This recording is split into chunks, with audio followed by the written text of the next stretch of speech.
जय माता दी। हम आपको इसमें हिंदू धर्म की मान्यताओं के अनुसार कथा और मंत्र बताते हैं, जिससे हमें आत्मा शांति मिलती है और इनके से होता है। गुप्त नवरात्रि की कथा है और कब कब मनाई जाती है। गुप्त नवरात्रि पूजा विधि और व्रत नियम और उसके फायदे और मंत्र हम आपको बताएं।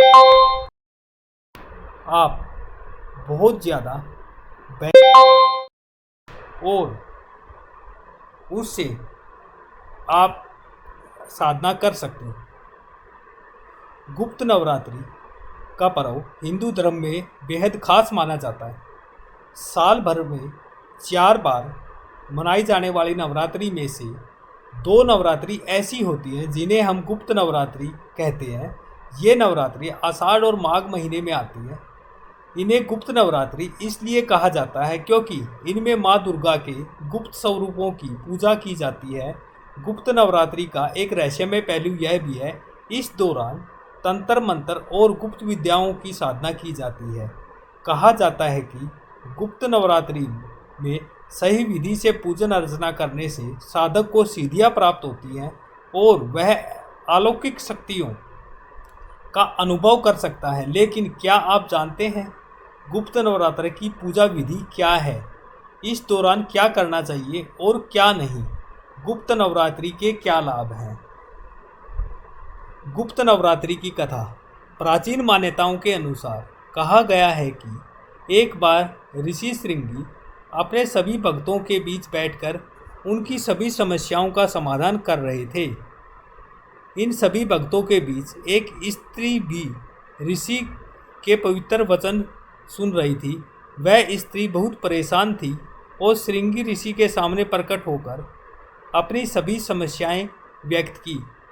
उस स्त्री के दुख और समस्या को सुनकर श्रृंगी ऋषि बहुत गर्वित हुए और उन्होंने स्त्री से कहा कि हे पुत्री, आप गुप्त नवरात्रि में माँ भगवती की पूजा करें, आपकी सभी मनोकामनाएं अवश्य पूरी होंगी।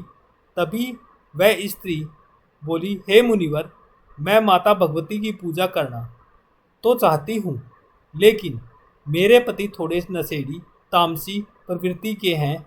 उनके तामसी प्रवृत्ति होने के कारण हमारी पूजा सफल नहीं हो पाती है, जबकि मैं पूरे समर्पण भाव के साथ माता भगवती की पूजा अडिग में रहती हूँ।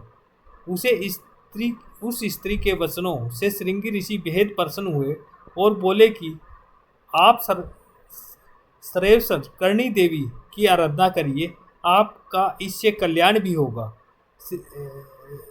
श्रृंगी ऋषि ने स्त्री को कहा कि सर्वेश्वरिणी देवी गुप्त नवरात्रि की आदिष्ट्री देवी है।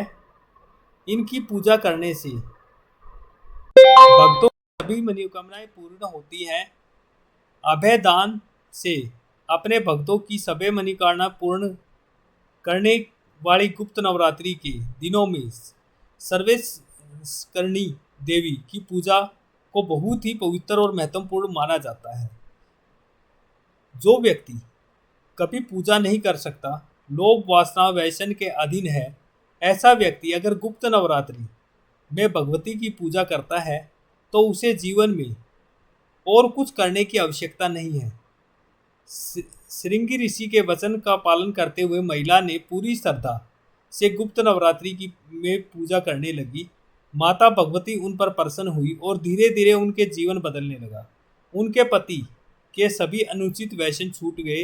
गुप्त नवरात्रि में भगवती की पूजा करने से उनके जीवन में सुख समृद्धि का पुनः संचार हुआ।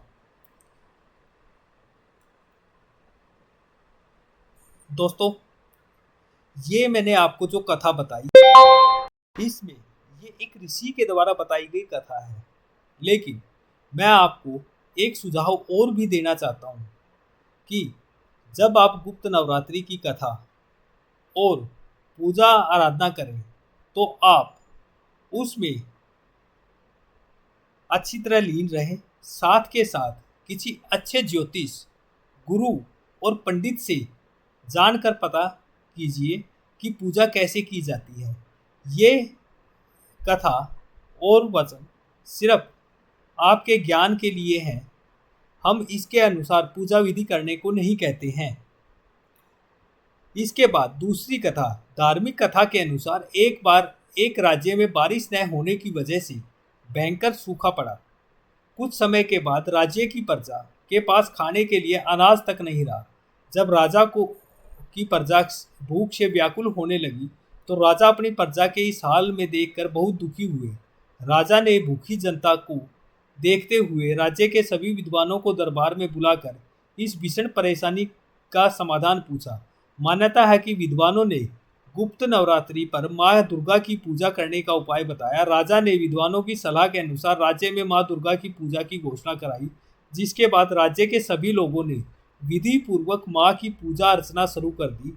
कुछ समय के बाद माँ दुर्गा समस्त प्रजा की पूजा से प्रसन्न हुई, राज्य में वर्षा करा के राज्य का सूखा मुक्त किया। इसके बाद राज्य की प्रजा आनंद से अपना जीवन परिचय करने लगी। गुप्त नवरात्रि में क्या करना चाहिए? कलश स्थापना और पाठ का महत्व। गुप्त नवरात्रि में माँ दुर्गा के विधिवत पूजा के साथ कलश स्थापना की विशेष महत्व है। कलश स्थापना के बाद सुबह और शाम माँ दुर्गा चालीसा या दुर्गा सप्तशती का पाठ करना अनिवार्य माना जाता है। भोग और अर्पण की परंपरा। पूजा के दौरान माता रानी को लौंग बतासे का भोग अर्पित करें, जो उनकी कृपा प्राप्त करने का प्रतीक है। साथ ही कलश स्थापना करते समय माँ दुर्गा को लाल पुष्प और चुनरी चढ़ाना शुभ माना जाता है, जिससे पूजा पूर्णता होती है। गुप्त नवरात्रि में क्या नहीं करना चाहिए? माँ जगजननी की पूजा के नियम पालन। गुप्त नवरात्रि के 9 दिनों में जगदम्बा की आराधना में पूरी श्रद्धा और समर्पण के साथ लीन रहना चाहिए। इस दौरान बाल नाखून कटवाने से परहेज करना आवश्यक है, क्योंकि यह परंपरा है और साधना के नियमों के विपरीत माना जाता है। तामसिक पदार्थों से परहेज।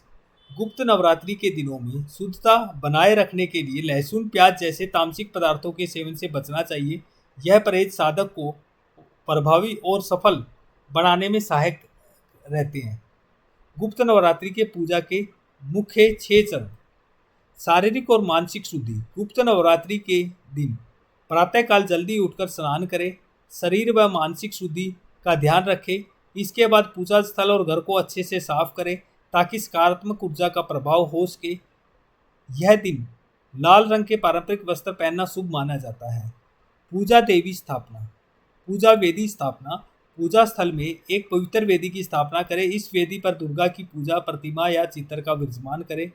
इसके सम्मुख शुद्ध देसी घी का दीपक प्रज्वलित करें, जिससे वातावरण पवित्र और आध्यात्मिक हो जाए। माँ दुर्गा का श्रृंगार। माँ दुर्गा की